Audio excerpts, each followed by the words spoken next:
Hey guys, welcome back. ಎಲ್ಲರೂ ಹೇಗಿದ್ದೀರಾ? Hope ಎಲ್ಲರೂ ಚೆನ್ನಾಗಿದ್ದೀರಾ ಅನ್ಕೊಂಡಿದ್ದೀನಿ. ಯಾರೆಲ್ಲ ಹೊಸದಾಗಿ ನನ್ನ ಚಾನಲ್ನ ನೋಡ್ತಾ ಇದ್ರೆ ಪ್ಲೀಸ್ ಸಬ್ಸ್ಕ್ರೈಬ್ ಮಾಡ್ಕೊಳ್ಳಿ, ಹಾಗೆ ಬೆಲ್ ಐಕಾನ್ ಕೂಡ ಪ್ರೆಸ್ ಮಾಡ್ಕೊಳ್ಳಿ. ಈ ವಿಡಿಯೋದಲ್ಲಿ ನಾನು ನಿಮ್ಮ ಜೊತೆ ಶೇರ್ ಮಾಡ್ಕೊಳ್ತಾ ಇರೋದು ಮಕ್ಕಳ ಹಠಮಾರಿತನಕ್ಕೆ ಕಾರಣ ಏನು ಮತ್ತೆ ಅದನ್ನ ಹೇಗೆ ಸುಧಾರಣೆ ಮಾಡೋದು ಅಂತ ತಿಳಿಸ್ತಾ ಹೋಗ್ತೀನಿ. ಇದರಲ್ಲಿ ನಾನು 3 ಪಾರ್ಟ್ಸ್ ಮಾಡಿದ್ದೀನಿ. ಮೊದಲನೇದಾಗಿ ಬಿಹೇವಿಯರ್ ಅಂದ್ರೆ ಏನು, ಅದು ಯಾವ ರೀತಿ ಡೆವಲಪ್ ಆಗುತ್ತೆ. ಎರಡನೇದು ಮಕ್ಕಳ ಹಠಮಾರಿತನಕ್ಕೆ ಕಾರಣ ಏನು ಮತ್ತೆ ಅದನ್ನ ಹೇಗೆ ಕಂಟ್ರೋಲ್ ಮಾಡೋದು ಅಂತ ಹೇಳಿ ಚರ್ಚೆ ಮಾಡ್ತಾ ಹೋಗೋಣ.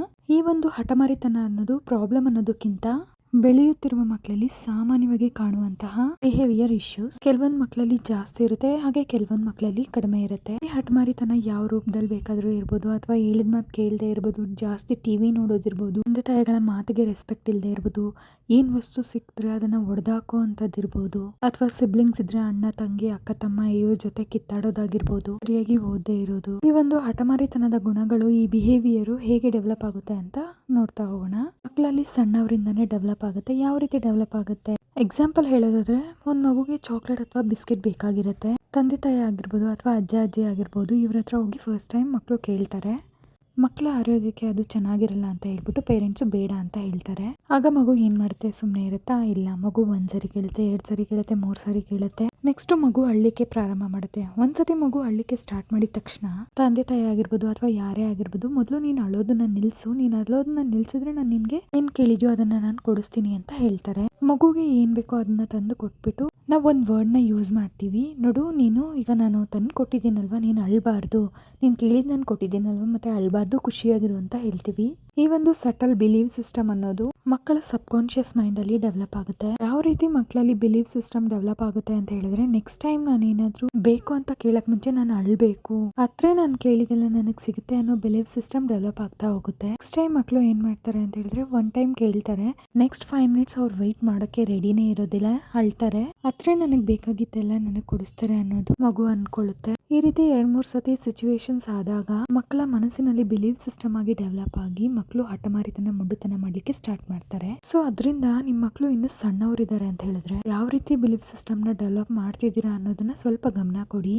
ಈ ಮಕ್ಕಳ ಮೊಂಡುತನಕ್ಕೆ ಕಾರಣಗಳೇನು ಅಂತ ಹೇಳಿದ್ರೆ, ಫಸ್ಟ್ ಆಫ್ ಆಲ್ ಮಕ್ಕಳನ್ನ ಅತಿಯಾಗಿ ಪ್ರೀತಿಸೋದು. ಎಲ್ಲ ಪೇರೆಂಟ್ಸ್ಗೂ ಈಗ ಕಾಮನ್ ಇಂಟೆನ್ಷನ್ ಏನು ಅಂತ ಹೇಳಿದ್ರೆ, ನಾವು ಸಣ್ಣವರಿದ್ದಾಗ ತುಂಬಾನೇ ಕಷ್ಟಪಟ್ಬಿಟ್ವಿ, ನಮ್ಮ ಮಗು ಆ ಥರ ಕಷ್ಟಪಡಬಾರ್ದು, ಅವ್ರಿಗೆ ಎಲ್ಲಾನು ಬೆಸ್ಟೇ ಸಿಗಬೇಕು, ಟಾಯ್ಸ್ ಆಗಿರ್ಬೋದು, ಸ್ಕೂಲ್ ಆಗಿರ್ಬೋದು, ಫುಡ್ ಆಗಿರ್ಬೋದು, ಎಲ್ಲಾನು ಬೆಸ್ಟೇ ಸಿಗಬೇಕು, ಕಷ್ಟಪಡಬಾರ್ದು. ಇದೊಂದು ಮಿಸ್ಟೇಕ್ ಅಂತ ಹೇಳಿದ್ರು ಕೂಡ ತಪ್ಪಾಗೋದಿಲ್ಲ. ಯಾಕಂತ ಹೇಳಿದ್ರೆ, ಅತಿಯಾದ್ರೆ ಅಮೃತ ಕೂಡ ವಿಷ ಅಂತ ಹೇಳ್ತಾರೆ. ಮಕ್ಕಳನ್ನ ಅತಿಯಾಗಿ ಮುದ್ದು ಮಾಡ್ಲಿಕ್ಕೆ ಹೋದಾಗ್ಲೂ ಕೂಡ ಮಕ್ಕಳು ಎಸ್ ಪಾಪ ಎಸ್ ಮಮ್ಮಿ ಅಂತಾರೆ. ಪೇರೆಂಟ್ಸು ಮಕ್ಳು ಏನ್ ಹೇಳಿದ್ರು ಎಸ್ ಎಸ್ ಎಸ್ ಅಂತ ಹೇಳ್ತಾ ಇರೋದ್ರಿಂದ ಮಕ್ಕಳಿಗೆ ಬೇಡ ಅಥವಾ ನೋ ಅನ್ನೋದನ್ನ ಅವರು ಫೇಸ್ ಮಾಡೋದಕ್ಕೆ ರೆಡಿ ಇರೋದಿಲ್ಲ. ಯಾವ ರೀತಿ ಬಿಹೇವ್ ಮಾಡಬೇಕು ಅನ್ನೋದು ಕೂಡ ಮಕ್ಕಳಿಗೆ ಗೊತ್ತಾಗೋದಿಲ್ಲ. ಮುಂದೆ ಅವ್ರಿಗೆ ಬೇಕಾಗಿರುವಂತ ವಿಷಯಗಳು ಅಥವಾ ಭವಿಷ್ಯಕ್ಕಾಗಿರ್ಬೋದು, ಆರೋಗ್ಯಕ್ಕಾಗಿರ್ಬೋದು, ತೊಂದರೆ ಮಾಡುವಂತ ವಿಷಯ ಇದ್ರೂ ಕೂಡ ಅವರು ನೋ ಅಥವಾ ರಿಜೆಕ್ಷನ್ ಅನ್ನೋ ಪದನೇ ಕೇಳದೆ ಇದ್ದಾಗ ಅವರು ಯಾಕೆ ಮಾಡಬಾರದು ಅನ್ನೋದು ಕೂಡ ಅವ್ರಿಗೆ ಅರ್ಥ ಆಗೋದಿಲ್ಲ. ಆ ರೀತಿ ಮೊಂಡುತನ ಅನ್ನೋದು ಡೆವಲಪ್ ಆಗುತ್ತೆ. ಇನ್ನೊಂದು ಮಲ್ಟಿ ಡೈರೆಕ್ಷನಲ್ ಪೇರೆಂಟಿಂಗ್. ತಂದೆ ತಾಯಿ, ಅಜ್ಜ ಅಜ್ಜಿ, ಜಾಯಿಂಟ್ ಫ್ಯಾಮಿಲಿ. ಒಂದ್ಸತಿ ಮಗು ಏನಾದ್ರು ತಪ್ಪು ಮಾಡ್ತು ಅಂತ ಹೇಳಿದ್ರೆ, ತಾಯಿ ಆಗಿರ್ಬೋದು ತಂದೆ ಆಗಿರ್ಬೋದು ಶಿಸ್ತನ್ನ ಕಲಿಸ್ಲಿಕ್ಕೆ ಹೋಗ್ತಾರೆ. ಆಗ ಮನೇಲಿರೋರು ಕೂಡ ಸಪೋರ್ಟ್ ಮಾಡೋದು ತುಂಬಾನೇ ಇಂಪಾರ್ಟೆಂಟ್ ಆಗಿರುತ್ತೆ. ಯಾವಾಗ ಒಬ್ರು ಶಿಸ್ತು ಕಲಿಸ್ಲಿಕ್ಕೆ ಹೋಗ್ತಿರ್ತಾರೆ, ಇನ್ನೊಬ್ರು ಸಪೋರ್ಟ್ ಮಾಡೋದೇ ಇಲ್ಲ, ಯಾರು ಹೆಚ್ಚು ಪ್ರೀತಿ ಮಾಡ್ತಾರಲ್ಲ, ಆಗ ಒಂದು ಸೆಕ್ಯೂರಿಟಿ ಡೆವಲಪ್ಮೆಂಟ್ ಆಗ್ತಾ ಹೋಗುತ್ತೆ. ಯಾರು ಶಿಸ್ತು ಕಲಿಸ್ತಿರ್ತಾರೆ, ಅವರ ಮಾತಿಗೆ ರೆಸ್ಪೆಕ್ಟ್ ಅನ್ನೋದು ಡೆವಲಪ್ ಆಗೋದಿಲ್ಲ. ಮಗುವಿಗೆ ಅವರ ಮಾತಿನ ವ್ಯಾಲ್ಯೂ ಏನು ಅಂತ ಅರ್ಥ ಆಗೋದಿಲ್ಲ. ಸೊ ಅದರಿಂದ ಪೇರೆಂಟ್ಸ್ ಆದವರು ಮಗುವಿನ ಬೆಳವಣಿಗೆ ಅನ್ನೋದು ಒಂದು ಜರ್ನಿ ಆಗಿರುತ್ತೆ. ಸೊ ಅದರಿಂದ ತಂದೆ ತಾಯಿ ಇಬ್ರು ಒಂದು ಟೀಮ್ ಆಗಿ ಮಗುವಿನ ಬೆಳವಣಿಗೆಗೆ ಸಹಾಯ ಮಾಡ್ಕೊಡ್ಬೇಕಾಗುತ್ತೆ. ಮಕ್ಕಳನ್ನ ಮುದ್ದು ಮಾಡ್ಬೇಕಾದ್ರೆ ಇಬ್ರು ಮುದ್ದು ಮಾಡಿ, ಮಕ್ಕಳಿಗೆ ಶಿಸ್ತು ಕಲಿಸ್ಬೇಕಾದ್ರೆ ಇಬ್ರು ಕೂಡ ಒಟ್ಟಿಗೆ ಶಿಸ್ತನ್ನ ಕಲಿಸಿ. ಇಲ್ಲ ಅಂತಂದ್ರೆ ಮಕ್ಕಳ ಹಠಮಾರಿತನನ ಅವಾಯ್ಡ್ ಮಾಡಕ್ ಆಗೋದಿಲ್ಲ. ಮತ್ತೆ ಇನ್ನೊಂದು ಕಾರಣ ಏನಂದ್ರೆ, ಶಿಸ್ತು ಮಾಡ್ತೀವಿ ಅಂತ ಹೇಳ್ಬಿಟ್ಟು ಅತಿಯಾಗಿ ಶಿಸ್ತು ಮಾಡೋದು ಮೊಂಡುತನ, ಹಠಮಾರಿತನಕ್ಕೆ ಕಾರಣ ಆಗುತ್ತೆ. ರೂಡ್ ಬಿಹೇವಿಯರ್ ಅನ್ನೋದು ಕೂಡ ಡೆವಲಪ್ ಆಗುತ್ತೆ. ನಾವೆಷ್ಟು ಮಕ್ಕಳನ್ನ ಶಿಸ್ತಲ್ಲಿ ಇಡಕ್ಕೆ ಪ್ರಯತ್ನ ಮಾಡ್ತೀವಿ, ನಾನು ಹೇಳಿದೆ ಕರೆಕ್ಟು, ನಾನು ನಿನ್ ಪೇರೆಂಟ್ಸ್, ನಾನು ಹೇಳೋದನ್ನೇ ನೀನ್ ಮಾಡ್ಬೇಕು, ಈ ರೀತಿ ಒಂದು ಶಿಸ್ತಿನ ಬಿಹೇವಿಯರ್ ತರ್ಲಿಕ್ಕೆ ಹೋದಾಗೂ ಕೂಡ ಮಕ್ಕಳು ತುಂಬಾ ಹಠ ಮಾಡ್ತಾರೆ. ಸಣ್ಣವರಿದ್ದಾಗ ಕೇಳಿದ್ರು ಕೇಳ್ತಾರೆ, ಆದ್ರೆ ದೊಡ್ಡವರಾದ್ಮೇಲೆ ಅವರು ಅದನ್ನ ಕಂಪ್ಲೀಟ್ ಆಗಿ ಅಪೋಸ್ ಮಾಡ್ತಾರೆ. ನಾವೇನ್ ಹೇಳ್ತೀವಿ ಅದರ ಅಪೋಸಿಟೇ ಮಕ್ಕಳು ಮಾಡೋದು. ಎಕ್ಸೆಸಿವ್ ಆಗಿ ಸ್ಟ್ರಿಕ್ಟ್ ಮಾಡಿದ್ರು ತಪ್ಪಾಗುತ್ತೆ, ಎಕ್ಸೆಸಿವ್ ಆಗಿ ಪ್ರೀತಿ ಮಾಡಿದ್ರು ತಪ್ಪಾಗುತ್ತೆ. ಸೊ ಮಕ್ಕಳನ್ನ ಬೆಳೆಸ್ಬೇಕಾದ್ರೆ ಒಂದು ಟೀಮ್ ಆಗಿ ಸಹಮತದಿಂದ ಮಕ್ಕಳನ್ನ ಬೆಳೆಸಬೇಕಾಗುತ್ತೆ. ಅವರು ಒಂದು ಡೆವಲಪ್ಮೆಂಟ್ ಜರ್ನಿನ ನಾವು ಸುಂದರವಾಗಿ ತಿಳಿಸಿ ಹೇಳ್ಬೇಕಾಗುತ್ತೆ. ಮತ್ತೆ ಇನ್ನೊಂದು ಕಾರಣ ಏನಂತ ಹೇಳಿದ್ರೆ ಮಕ್ಕಳನ್ನ ರೆಸ್ಪಾನ್ಸಿಬಲ್ ಮಾಡದೇ ಇರುವಂತದ್ದು. ಮಕ್ಕಳು ಸಣ್ಣವರಿದ್ದಾರೆ ಅಂತ ಹೇಳ್ಬಿಟ್ಟು ಎಲ್ಲಾ ಕೆಲಸವನ್ನ ನಾವೇ ಮಾಡ್ತೀವಿ. ಮಕ್ಕಳಿಗೆ ಸ್ನಾನ ಮಾಡಿಸೋದಾಗಿರ್ಬೋದು, ಊಟ ಮಾಡಿಸೋದಾಗಿರ್ಬೋದು, ಬಟ್ಟೆ ಹಾಕೋದಾಗಿರ್ಬೋದು. ಇನ್ಫ್ಯಾಕ್ಟ್ ಅವ್ರು ಊಟ ಮಾಡಿದ್ಮೇಲೆ ಕೈ ತೊಳೆಯೋದು ಕೂಡ ನಾವೇ ಆಗಿರ್ತೀವಿ, ಪ್ಲೇಟ್ ಕೂಡ ನಾವೇ ಎತ್ತಿರ್ತೀವಿ. ಯಾವಾಗ ನಾವು ಈ ರೀತಿ ಕಂಪ್ಲೀಟ್ ಆಗಿ ಮಕ್ಕಳನ್ನ ರೆಸ್ಪಾನ್ಸಿಬಲ್ ಮಾಡೋದಿಲ್ಲ, ಅವರ ಮನಸ್ಸಲ್ಲಿ ಕ್ರಿಯೇಟ್ ಆಗುವ ಬಿಲೀಫ್ ಸಿಸ್ಟಮ್ ಏನಂದ್ರೆ ನಂಗೆ ಏನೇ ಬೇಕಾದ್ರೂ ನನ್ನ ಪೇರೆಂಟ್ಸ್ ಇದ್ದಾರೆ ಅಂತ ಅನ್ಕೊಂಡ್ಬಿಡ್ತಾರೆ. ಅವ್ರಿಗೆ ಅದು ಬೇಕಾ ಬೇಡವಾ ಅನ್ನೋದೇನು ಕೂಡ ಗೊತ್ತಾಗೋದಿಲ್ಲ. ಸೊ ಇಂಥ ಮಕ್ಕಳಲ್ಲಿ ಮೊಂಡುತನ ಅನ್ನೋದು ಹೆಚ್ಚಾಗ್ಲಿಕ್ಕೆ ಚಾನ್ಸಸ್ ಇರುತ್ತೆ. ಸೊ ಅದರಿಂದ ಮಕ್ಕಳನ್ನ ಎಷ್ಟಾಗುತ್ತೋ ಅಷ್ಟು ಇಂಡಿಪೆಂಡೆಂಟ್ ಆಗ್ಲಿಕ್ಕೆ ಪ್ರಯತ್ನ ಮಾಡಿ. ಅವರು ಬಟ್ಟೆ ಹಾಕೊಳ್ಳೋ ಏಜ್ ಬಂದ್ರೆ ಅವ್ರಿಗೆ ಬಿಡಿ ಬಟ್ಟೆ ಹಾಕೊಳ್ಳಿಕ್ಕೆ, ಟಾಯ್ಲೆಟ್ ಟ್ರೈನಿಂಗ್ ಕೊಡಿ. ಅವರು ಊಟ ಮಾಡ್ತಾರೆ ಅಂತ ಹೇಳಿದ್ರೆ ಅವ್ರಿಗೆ ಊಟ ಮಾಡಕ್ ಕೊಡಿ. ಚಲ್ತಾರೆ ಅಂತ ಹೇಳ್ಬಿಟ್ಟು ಸರಿಯಾಗಿ ಊಟ ಮಾಡೋದಿಲ್ಲ ಅನ್ನೋ ಕಾರಣಕ್ಕಾಗಿ ಎಲ್ಲಾ ಕೆಲಸಗಳನ್ನ ಪೇರೆಂಟ್ಸ್ ಮಾಡಕ್ ಹೋಗ್ಬಿಡಿ. ಎಷ್ಟಾಗುತ್ತೋ ಅಷ್ಟು ಮಕ್ಳಿಗೂ ಮಾಡಕ್ ಬಿಡಿ.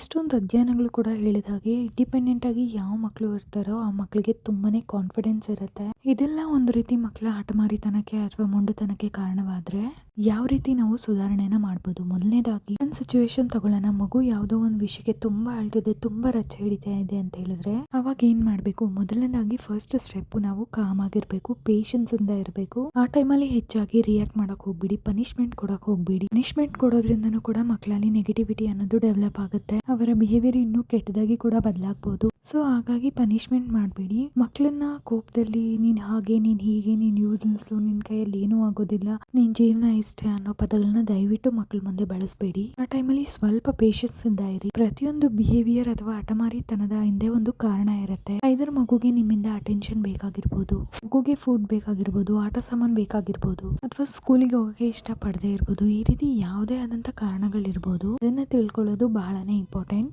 ನೆಕ್ಸ್ಟ್ ಮಕ್ಕಳು ಹಠ ಮಾಡ್ತಿದ್ದಾರೆ, ಯಾಕೆ ಹಠ ಮಾಡ್ತಿದ್ದಾರೆ ಅನ್ನೋದನ್ನ ಫಸ್ಟ್ ತಿಳ್ಕೊಳ್ಳಿ. ಅವರನ್ನ ಪ್ರಶ್ನೆ ಮಾಡಿ. ಅದು ಇಲ್ಲಾಜಿಕಲ್ ಆಗಿದೆ. ಮಗು ನಾನೆಲ್ಲೋ ಹೊರಗಡೆ ಹೋಗ್ಬೇಕು, ಹೊರಗಡೆ ಆಟ ಆಡ್ಬೇಕು ಅಂತ ಕೇಳ್ತಿದೆ, ಅಥವಾ ಜಂಕ್ ಫುಡ್ ಬೇಕು ಅಂತ ಕೇಳ್ತಿದೆ ಅಂತ ಹೇಳಿದಾಗ, ಈ ರೀತಿ ಬೇಡವಾಗದೆ ಇರುವಂತದ್ದು ಡಿಮ್ಯಾಂಡ್ ಮಾಡಿದಾಗ, ಆ ಟೈಮಲ್ಲಿ ಕೊಡಕ್ ಆಗೋದಿಲ್ಲ ಅಂತ ಹೇಳಿದಾಗ ಒಂದ್ಸತಿ ನೀವು ಹೇಳಿ, ಇಲ್ಲ ಕೊಡಕ್ ಆಗೋದಿಲ್ಲ ಅಂತ ಹೇಳಿ ಎಕ್ಸ್ಪ್ಲೈನ್ ಮಾಡ್ಲಿಕ್ಕೆ ಟ್ರೈ ಮಾಡಿ. ಪ್ರೀತಿಯಿಂದ ಹೇಳಿ. ಮಗು ತುಂಬಾ ಹಠ ಮಾಡ್ತಿದೆ, ಎಷ್ಟು ಹೇಳಿದ್ರು ಕೇಳ್ತಿಲ್ಲ ಅಂತ ಹೇಳಿದ್ರೆ ಅವ್ರಿಗೆ ಸ್ವಲ್ಪ ಟೈಮ್ ಕೊಡಿ. ಇದಕ್ಕೆ ಟೈಮ್ ಔಟ್ ಅಂತ ಹೇಳಿ ಕರೀತಾರೆ. ಸ್ವಲ್ಪ ಹೊತ್ತು ಮಕ್ಕಳನ್ನ ಅಳಕ್ಕೆ ಬಿಟ್ಬಿಡಿ. ಅವರ ಫ್ರಸ್ಟ್ರೇಷನ್ ಅನ್ನ ಅವರು ಹೊರ ಹಾಕಿದಾಗ ಅವರು ಸ್ವಲ್ಪ ಕಾಮ್ ಆಗ್ತಾರೆ. ಪುನಃ ಮಕ್ಕಳು ಸಮಾಧಾನ ಆದಾಗ ಮಕ್ಕಳನ್ನ ಮತ್ತೆ ನೀವು ಹೋಗಿ ಯಾಕೆ ಅಳ್ತಿದೆ, ಏನಾಯ್ತು ಅಂತ ಕೇಳ್ಬೇಕಾಗತ್ತೆ. ಇದು ತುಂಬಾ ಇಂಪಾರ್ಟೆಂಟ್. ಟೈಮಲ್ಲಿ ಅವರು ತುಂಬಾ ಸಿಟ್ ಮಾಡ್ಕೋತಾರೆ, ಮಾತನ್ನ ಕೇಳದೆ ಇರ್ಬೋದು, ತುಂಬಾ ಜೋರಾಗಿ ಅಳ್ಬಹುದು, ಊಟ ಬಿಡ್ಬೋದು. ಮಕ್ಕಳ ಜರ್ನಿ ಅನ್ನೋದು ಒಂದಿನಕ್ಕೆ ಎಂಡ್ ಆಗುವಂತದ್ದಲ್ಲ. ಆ ಮೂಮೆಂಟ್ ಅಲ್ಲಿ ಸ್ಯಾಟಿಸ್ಫ್ಯಾಕ್ಷನ್ ಮಾಡಕ್ಕೆ ದಯವಿಟ್ಟು ಹೋಗ್ಬೇಡಿ. ಆ ಒಂದು ಮೂಮೆಂಟ್ ಅಲ್ಲಿ ಮಕ್ಕಳ ಹಠಮಾರಿತನಕ್ಕೆ ನೀವು ಸ್ಯಾಟಿಸ್ಫೈ ಮಾಡ್ತೀರಾ ಅಂತ ಹೇಳೋದಾದ್ರೆ ಲೈಫ್ ಲಾಂಗ್ ಮಕ್ಕಳ ಭವಿಷ್ಯಕ್ಕೆ ಹಾನಿಕರವಾಗಿರುತ್ತೆ. ಆ ಟೈಮಲ್ಲಿ ಸ್ವಲ್ಪ ಪೇಷನ್ಸ್ ಇಂದ ಇರಿ. ಮಕ್ಕಳು ಒನ್ ಟೈಮ್ ಊಟ ಬಿಡ್ತಾರೆ ಅಂದ್ರೆ ಪರವಾಗಿಲ್ಲ, ಏನ್ ತೊಂದ್ರೆ ಇಲ್ಲ. ಮತ್ತೆ ಹಶ್ವಾದಾಗ ಅವರೇ ಊಟ ಮಾಡ್ತಾರೆ. ನಿಮ್ಮ ಮಕ್ಕಳ ಭವಿಷ್ಯನ ನಿಮ್ ಕಣ್ಮುಂದೆ ತಗೊಂಡ್ಬಂದು ಸ್ವಲ್ಪ ಪೇಷನ್ಸ್ ಇಂದ ಇರಿ. ಇದೊಂದು ಸಾಲ್ವ್ ಆಗದೆ ಇರುವಂತ ಸಿಚುವೇಶನ್ ಏನಲ್ಲ. ಸ್ವಲ್ಪ ಹೊತ್ತು ಆದ್ಮೇಲೆ ಮಕ್ಕಳು ನಾರ್ಮಲ್ ಆಗ ಕೂಡ ಪ್ರಯತ್ನ ಮಾಡ್ತಾರೆ. ಸೊ ಆ ಟೈಮಲ್ಲಿ ಮಕ್ಕಳನ್ನ ಅಪ್ಕೊಂಡು ನಿಧಾನಕ್ಕೆ ಏನಾಗಿತ್ತು ಅಂತ ಕೇಳಿ, ಮತ್ತೆ ನೀವ್ ಯಾಕೆ ಅದಕ್ಕೆ ಬೇಡ ಅಂತ ಹೇಳಿದ್ರಿ ಅನ್ನೋದು ಕೂಡ ಎಕ್ಸ್ಪ್ಲೈನ್ ಮಾಡ್ಬೇಕಾಗುತ್ತೆ. ಎಷ್ಟೊಂದ್ಸರಿ ಪೇರೆಂಟ್ಸ್ ಏನ್ ಮಾಡ್ತಾರೆ ಅಂತಂದ್ರೆ, ನಾನ್ ತಂದೆ ಆಗಿದ್ದೀನಿ, ನಾನ್ ತಾಯಿ ಆಗಿದ್ದೀನಿ, ನಿನ್ಗೆ ಹೇಳೋದು, ನಾನು ಹೇಳಿದ್ದೀನಿ ನೀನ್ ಮಾಡ್ಬೇಕು ಅನ್ನೋ ಕಾಲ ಹೋಯ್ತು. ಈಗ ನಾವು ಕೂಡ ಮಕ್ಕಳು ಹೇಗಿರ್ತಾರೋ ಹಾಗೆ ಚೇಂಜ್ ಆಗ್ಬೇಕಾಗತ್ತೆ. ಮತ್ತೆ ಇನ್ನೊಂದು ಬೆಸ್ಟ್ ವೇ ನಲ್ಲಿ ಮಕ್ಕಳ ಬಿಹೇವಿಯರ್ ನ ಸರಿಪಡಿಸಬಹುದು ಅಂತ ಹೇಳಿದ್ರೆ ಮಾರಲ್ ಸ್ಟೋರಿ ಅಥವಾ ಕಥೆಗಳ ರೂಪದಲ್ಲಿ ಅವರ ಕ್ಯಾರೆಕ್ಟರ್ನ ಇನ್ವಾಲ್ವ್ ಮಾಡಿ ಎಕ್ಸ್ಪ್ಲೈನ್ ಮಾಡಿ, ಕ್ಯಾರೆಕ್ಟರ್ ಅಲ್ಲಿ ನೀನ್ ಹೀಗಿದ್ದೆ ಅಂತ. ಎಷ್ಟೊಂದ್ ಸತಿ ಮಕ್ಕಳಿಗೆ ಡೈರೆಕ್ಟ್ ಆಗಿ ನೀನ್ ತಪ್ಪು ಮಾಡಿದೆ ಅಂತ ಹೇಳಿದ್ರೆ ತುಂಬಾನೇ ಹರ್ಟ್ ಆಗ್ತಾರೆ. ಅದರಿಂದ ಕಥೆಗಳ ರೂಪದಲ್ಲಿ ಅವರಿಗೆ ಅರ್ಥ ಮಾಡಿಸ್ಲಿಕ್ಕೆ ಪ್ರಯತ್ನ ಮಾಡಿ. ಮತ್ತೆ ಮಲಗೋಕ್ಕಿಂತ ಮುಂಚೆ ಮಕ್ಕಳನ್ನ ನಿಮ್ಮ ಹತ್ರ ಮಲಗಿಸ್ಕೊಂಡು ನಾನು ಯಾಕೆ ಬೇಡ ಅಂತ ಹೇಳ್ದೆ ಅನ್ನೋದನ್ನ ಮತ್ತೆ ಎಕ್ಸ್ಪ್ಲೈನ್ ಮಾಡ್ಬೇಕಾಗುತ್ತೆ. ಮಕ್ಕಳ ಒಂದು ಸಬ್ ಕಾನ್ಶಿಯಸ್ ಅಲ್ಲಿ ಅವರು ನಿದ್ದೆ ಮಾಡ್ಬೇಕಾದ್ರೆ ಆ ಒಂದು ಈವೆಂಟ್ ಅನ್ನೋದು ಹೋಗುತ್ತೆ. ಆಗ ಅವರಿಗೆ ಅವ್ರು ಏನ್ ತಪ್ಪು ಮಾಡಿದ್ರಿ ಅನ್ನೋದು ಗೊತ್ತಾಗುತ್ತೆ. ಸೊ ತಂದೆ ತಾಯಿ ಹೇಳೋದೆಲ್ಲ ಮಕ್ಕಳು ಕೇಳ್ಬೇಕು ಅನ್ನೋದಾದ್ರೆ ಮಕ್ಕಳಿಗೆ ತಂದೆ ತಾಯಿ ಮೇಲೆ ಪ್ರೀತಿ, ಗೌರವ, ಭರವಸೆ ಅನ್ನೋದು ಬರ್ಬೇಕು. ಇದು ಯಾವ ರೀತಿ ಆಗುತ್ತೆ ಅಂತ ಹೇಳೋದಾದ್ರೆ, ನೀವು ಮಕ್ಕಳ ಹತ್ರ ಮನ್ಸು ಬಿಚ್ಚಿ ಮಾತಾಡಿದಾಗ ಅಥವಾ ಮಕ್ಕಳು ನಿಮ್ಮ ಹತ್ರ ಮನ್ಸು ಬಿಚ್ಚಿ ಮಾತಾಡಿದಾಗ ಇದು ಡೆವಲಪ್ ಆಗುತ್ತೆ. ಮಕ್ಕಳು ಓಪನ್ ಅಪ್ ಆಗಬೇಕು. ಹಾಗೆ ಅವರ ಎಮೋಷನ್ಸ್ ಎಲ್ಲ ನಮ್ಮ ಹತ್ರ ಹೇಳ್ಕೋಬೇಕು. ಮಕ್ಕಳು ಪೇರೆಂಟ್ಸ್ ಹತ್ರ ಬಂದು ಏನೋ ಹೇಳ್ತಿದ್ದಾರೆ ಅಂತ ಹೇಳಿದ್ರೆ ಫಸ್ಟ್ ಅವರ ಮಾತನ್ನ ಕೇಳಿಸ್ಕೊಳ್ಳಿ. ಮಕ್ಕಳು ಏನೋ ಒಳ್ಳೇದು ಮಾಡಿದ್ದಾರೆ ಅಂತ ಹೇಳಿದ್ರೆ ಅವರನ್ನ ಅಪ್ರಿಷಿಯೇಟ್ ಮಾಡಿ.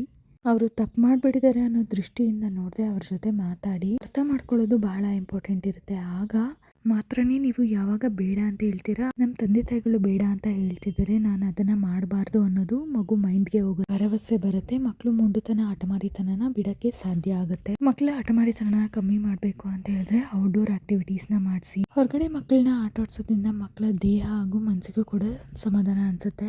ಮಕ್ಕಳಲ್ಲಿ ತುಂಬಾ ಎನರ್ಜಿ ಇರೋದ್ರಿಂದ ಅವರ ಎನರ್ಜಿಯನ್ನ ಒಳ್ಳೆ ಆಕ್ಟಿವಿಟಿಗೆ ಚಾನಲೈಸ್ ಮಾಡಿ, ಒಂದು ಬೆಡ್ ಹಾಕಿ ಅದ್ರ ಮೇಲೆ ಜಂಪ್ ಮಾಡಕ್ ಹೇಳಿ, ಸ್ಕಿಪ್ಪಿಂಗ್ ಮಾಡಕ್ ಹೇಳಿ, ಮ್ಯೂಸಿಕ್ ಪ್ಲೇ ಮಾಡಿ, ಡ್ಯಾನ್ಸ್ ಮಾಡಿ, ನೀವು ಜೊತೆಗೆ ಸೇರಿ ಡ್ಯಾನ್ಸ್ ಮಾಡಿ. ಇದರಿಂದ ಮಕ್ಕಳಿಗೆ ಈ ರೀತಿ ಅವರ ಜೊತೆನಲ್ಲಿ ಕ್ವಾಲಿಟಿ ಟೈಮ್ ಸ್ಪೆಂಡ್ ಮಾಡೋದ್ರಿಂದ ಖುಷಿ ಅನ್ಸುತ್ತೆ, ತುಂಬಾ ಎಂಜಾಯ್ ಮಾಡ್ತಾರೆ. ಹಾಗೆ ಮಕ್ಕಳಿಗೆ ಯೋಗ ಕೂಡ ಮಾಡಿಸಿ, ಬ್ರೀದಿಂಗ್ ಎಕ್ಸರ್ಸೈಸ್ ಕೂಡ ಮಾಡಿಸಿ. ಯೋಗ ಮಾಡಿಸೋದು ತುಂಬಾ ಇಂಪಾರ್ಟೆಂಟ್. ಈ ಎಲ್ಲ ವಿಷಯನೂ ಇನ್ಕ್ಲೂಡ್ ಮಾಡೋದ್ರಿಂದ ಮಗುವಿನ ಹಠಮಾರಿತನ ಹಾಗೂ ಮೊಂಡುತನವನ್ನ ತಡೆಯೋದಕ್ಕೆ ಸಾಧ್ಯ ಆಗುತ್ತೆ.